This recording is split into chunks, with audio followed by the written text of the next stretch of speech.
Assalamualaikum warahmatullahi wabarakatuh. Sahabat Hikmah Islami, melanjutkan episode sebelumnya kisah karomah Mbah Yai Kholil Bangkalan. Kisah karomah yang ke-8 yakni kisah ketinggalan kapal laut.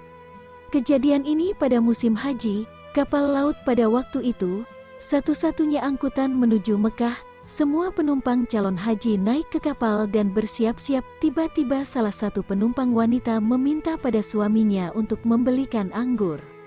Suaminya menelusuri seluruh wilayah pelabuhan namun tidak menjumpai penjual buah, kemudian mencoba menuju ke pasar agak jauh dari pelabuhan. Alhamdulillah akhirnya anggur didapatkan juga. Bergegas kembali ke pelabuhan, namun betapa terkejutnya, kapal sudah berangkat dan jauh dari dermaga. Ia berteriak sekeras mungkin memanggil awak kapal, namun tak membuahkan hasil. Ia menyesali keadaan itu dan duduk di pinggir pantai. Datanglah laki-laki menghampirinya memberikan nasihat agar mendatangi Mbah Kholil. Ia bertanya-tanya siapa Mbah Kholil, apa bisa menolong saya saat ini? Lelaki itu meyakinkan bahwa Mbah Kholil insya Allah bisa menolongmu.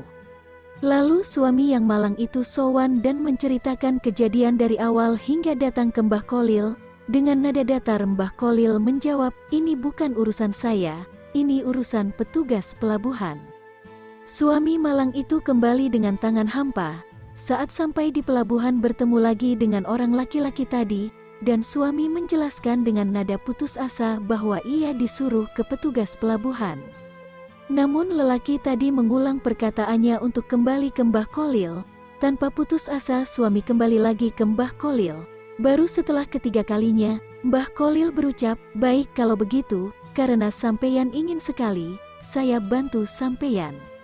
Lalu Mbah Kholil memberi syarat tidak boleh menceritakan apapun yang terjadi kepada orang lain termasuk istrinya, kecuali Mbah Kholil sudah meninggal. Suami menyanggupi syarat tersebut. Lantas, Mbah Kholil memerintahkan untuk memegang buah anggur dan memejamkan mata. Setelah beberapa menit berlalu dibuka matanya pelan-pelan. Betapa terkejutnya ia sudah berada di dalam kapal. Takjub heran bercampur jadi satu. Seakan tak mempercayai apa yang dialaminya, dikucek-kucek matanya, dicubit lengannya. Benar kenyataan, bukannya mimpi, dirinya sedang berada di kapal. Segera ia temui istrinya dan memberikan anggur pesanannya tadi.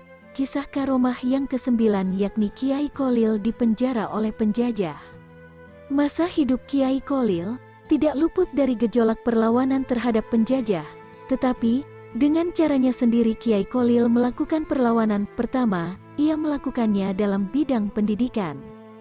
Dalam bidang ini, Kiai Kholil mempersiapkan murid-muridnya untuk menjadi pemimpin yang berilmu, berwawasan, tangguh dan mempunyai integritas, baik kepada agama maupun bangsa. Ini dibuktikan dengan banyaknya pemimpin umat dan bangsa yang lahir dari tangannya, salah satu di antaranya, Kiai Hashim Asy'ari, pendiri pesantren Tebuireng.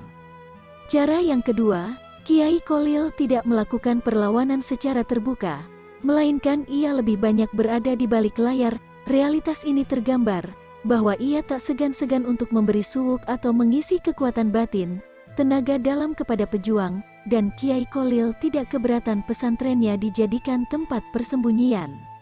Ketika pihak penjajah mengetahuinya, Kiai Kholil ditangkap dengan harapan para pejuang menyerahkan diri, tetapi ditangkapnya Kiai Kholil malah membuat pusing pihak Belanda. Karena ada kejadian-kejadian yang tidak bisa mereka mengerti, seperti tidak bisa dikuncinya pintu penjara, sehingga mereka harus berjaga penuh supaya para tahanan tidak melarikan diri. Di hari-hari selanjutnya, ribuan orang datang ingin menjenguk dan memberi makanan kepada Kiai Kholil. Bahkan banyak yang meminta ikut ditahan bersamanya. Kejadian tersebut menjadikan pihak Belanda dan sekutunya merelakan Kiai Kholil untuk dibebaskan saja. Karomah yang ke-10 yakni menghafal kitab Imriti, kitab Asyimuni dan kitab Alfiyah Ibnu Malik dalam waktu semalam. Ketika Kiai Kholil masih muda, dia mendengar bahwa di Pasuruan ada seorang kiai yang sangat sakti mandraguna, namanya Kiai Abu Darin. Kholil muda ingin sekali belajar kepada Kiai Abu Darin.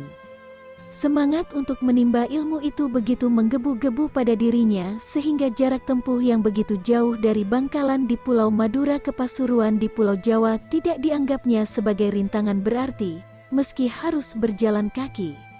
Namun apa daya, sesampainya Kiai Kholil Muda di Desa Wilungan, Pasuruan, tempat Kiai Abu Darin membuka pesantren, ternyata Kiai Abu Darin sudah wafat. Beliau meninggal hanya beberapa hari sebelum kedatangan Kiai Kholil Muda. Habislah harapannya untuk mewujudkan cita-citanya berguru kepada kiai yang mempunyai ilmu tinggi tersebut. Dengan langkah gontai karena capek fisik dan penat mental, hari berikutnya Kiai Kholil Muda bertakziah ke makam Kiai Abu Darin. Di depan pusara Kiai Abu Darin, Kiai Kholil Muda membaca Al-Quran hingga 40 hari. Dan pada hari yang ke-41, ketika Kiai Kholil Muda tengah ketiduran di makam, Kiai Abu Darin hadir dalam mimpinya. Dalam kesempatan itu almarhum mengatakan kepada Kiai Kholil Muda, "Niatmu untuk belajar sungguh terpuji. Telah aku ajarkan kepadamu beberapa ilmu, maka peliharalah." Kiai Kholil Muda lalu terbangun, dan serta-merta beliau sudah hafal kandungan isi kitab Imriti, Ashimuni, dan Alfiyah, kitab utama pesantren itu. Subhanallah.